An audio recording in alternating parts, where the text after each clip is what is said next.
welcome everybody. Hello and welcome to my channel and welcome to my vlogs. So this vlog is going to be about my CA foundation journey. How I jumped from 166 to scoring 230 marks and passing my CA foundation in my second attempt.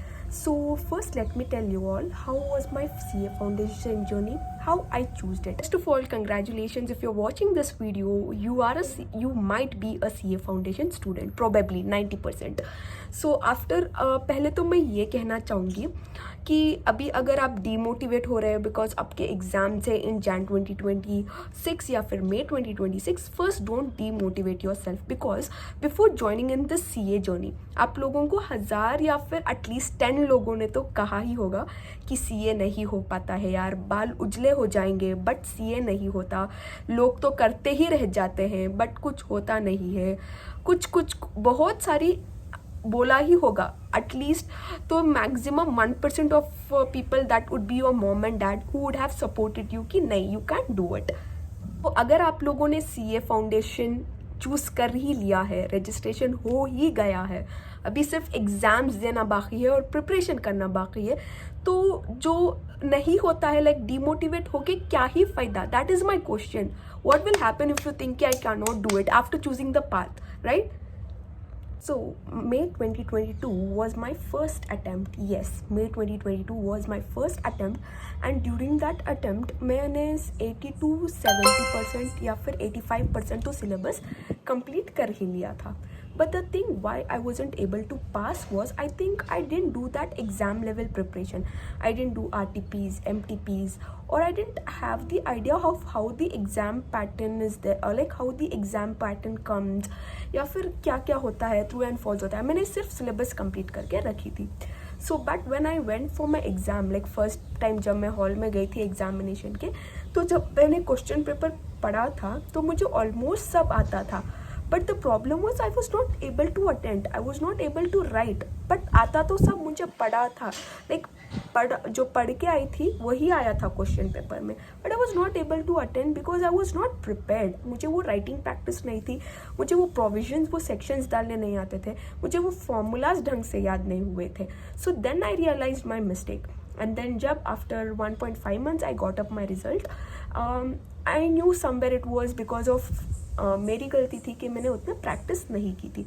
So in my second attempt how I passed was in accounts. मैंने हर वो chapter किया था accept the consignment chapter. मैंने हर वो chapter किया था, तब जाके मेरे अकाउंट्स में 71 मार्क्स आए थे. And then in my second attempt, I scored in law 52 marks. And then in maths, which was one of the toughest for me, was 45. तो मेरे second attempt में 55 आए थे, sorry. And then 52 around in economics. So that was how I scored in my second attempt. तो how? क्या changes किया था मैंने कि मेरे इतने मार्क्स ग्रेजुअली जंप होकर 230 तक आ गए. What I did is your question and I'm going to answer it. So first of all, a systematic plan. तो जब मेरा अगस्त में रिजल्ट आया था, I guess तब it was Independence Day around वो आया था. And then my attempt was next in December 2022. तब will I knew जब मेरे फर्स्ट अटेम्प्ट में अकाउंट्स में 47 मार्क्स थे तो मुझे वो एटलीस्ट 80 मार्क्स तक लेकर जाना था. ये तो मैंने डिसाइड कर लिया था. तो मैंने सारे RTP MTPs at least of 3 previous years, first मैंने फर्स्ट चैप्टर्स अच्छे से रिवाइज कर लिए फ्रॉम मॉड्यूल में जो इलस्ट्रेशन या प्रैक्टिकल ओरिएंटेटेड क्वेश्चंस जो लाइक टफ थे, मैं वो रेड पेन से मार्क करती गई कि मुझे ये एग्जाम के दिन देखकर ही जाना पड़ेगा, या तो ओरली या तो इफ टाइम रहेगा तो रिटर्न करके जाना होगा. लॉ भी मैंने अच्छे से जो केस स्टडीज इंपॉर्टेंट होते थे, जो प्रोविजंस इंपॉर्टेंट हो या फिर लाइक जो मेन लाइक कंसिडरेशन वगैरह वगैरह जो भी इम्पोर्टेंट था मैं अच्छे से करके गई थी. So one thing I would like to tell you is it's not that because I practiced and it is not because I gave up second time I passed, but because of the will. First comes will that you are going to do it.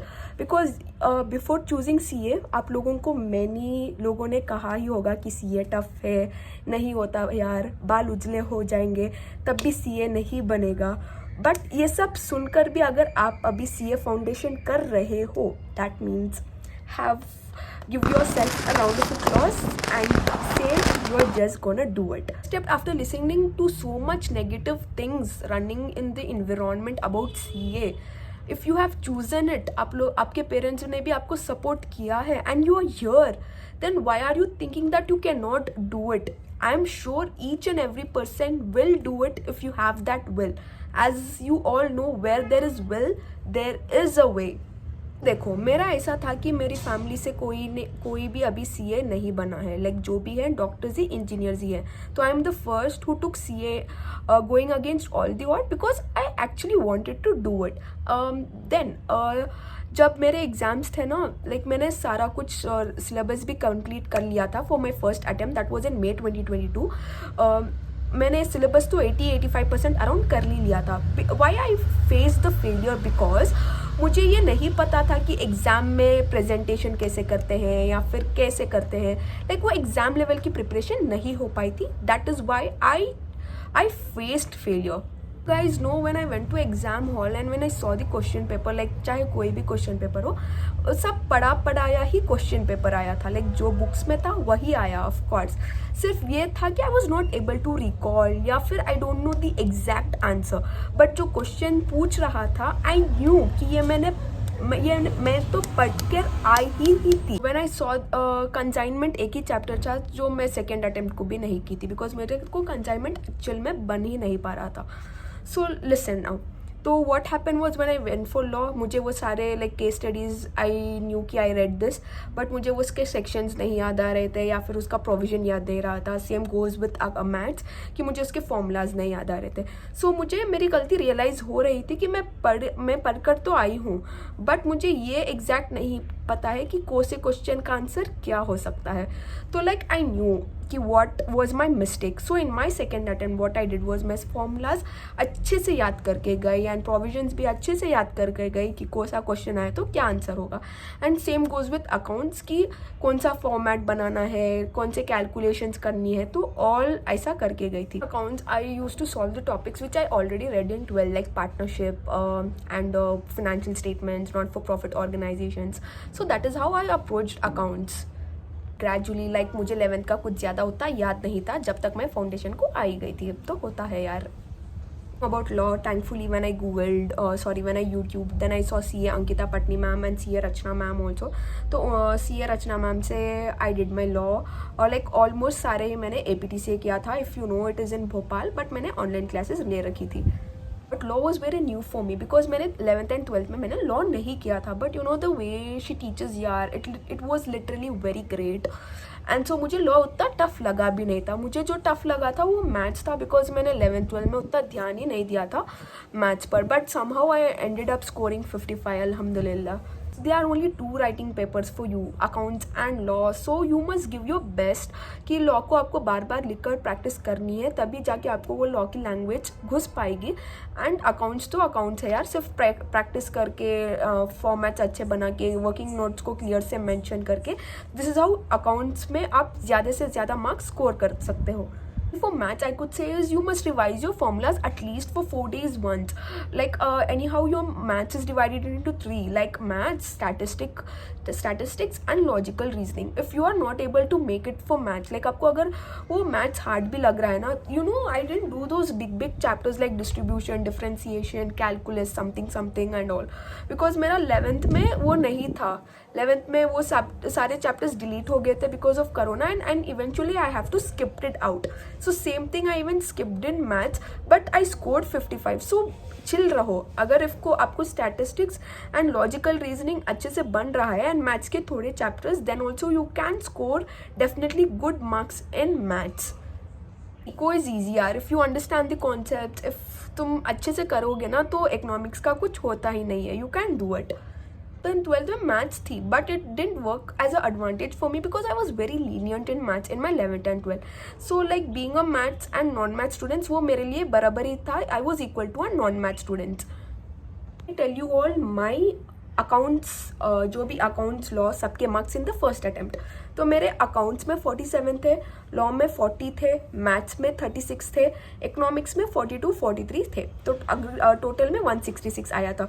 तो just because of aggregate and maths I was not able to clear in first attempt. So मेरा second attempt में aggregate plus marks भी अच्छे आए थे। यार मेहनत तो करनी होती है, तो मैंने सेकेंड अटेम्प्ट को ना अच्छे से मैं वो सारे डिस्ट्रैक्शंस जो भी थे लाइक कॉलेज बीकॉम वगैरह सबको एक 2-3 मंथ साइड रख के अच्छे से like morning 6 AM to night 9 PM अच्छे से शेड्यूल बना के लाइक अराउंड 9 आवर्स तो अच्छे से पढ़ ही लेती थी। और मैं ऐसा करती थी कि फॉर एग्जांपल मेरा ये चैप्टर है इंडियन कॉन्ट्रैक्ट एक्ट 1872, तो मैं पहले उसके सेक्शंस पढ़ लेती थी, फिर उसके प्रोविजंस पढ़ लेती थी, फिर मार्क करती थी कि कौन सा ज़्यादा इंपॉर्टेंट है एग्जाम व्यू पॉइंट से। तो वो जब मैं इंपॉर्टेंट हो जाता था तो तभी मैं साथ ही साथ उसका क्वेश्चन बैंक उठाती थी या फिर RTP MTP PYQ from the institute of ICA वो ओपन करती थी। सेम जब चैप्टर होता था साथ ही उसके क्वेश्चन बैंक भी लगा लेती थी। सो बिकॉज मेरा चैप्टर भी हो जा रहा है एंड मेरा एग्जाम लेवल की प्रिपरेशन भी हो जा रही है। So same applies with maths accounts and everything. And you know in accounts मैंने कंसाइनमेंट चैप्टर में छोड़ के गई थी बिकॉज मेरे को लास्ट तक बन ही नहीं पा रहा था, but still I was able to score 71 in my accounts in my second attempt. लोगों को तो मैंने लूप पॉइंट्स बता ही दिए हैं कि व्हाट आई डिड, कि क्या क्या हुआ था। And if you all want a more detailed video of accounts like particular subject में कुछ दिक्कत जा रही है तो please let me know in the comment section and then I will do if you guys probably want it. And tomorrow is my inter exams result भी है, तो प्लीज़ दुआ में याद रखना। and that's it for the video and all the best for those of you waiting for your result tomorrow and let's hope for the best. Allah Hafiz.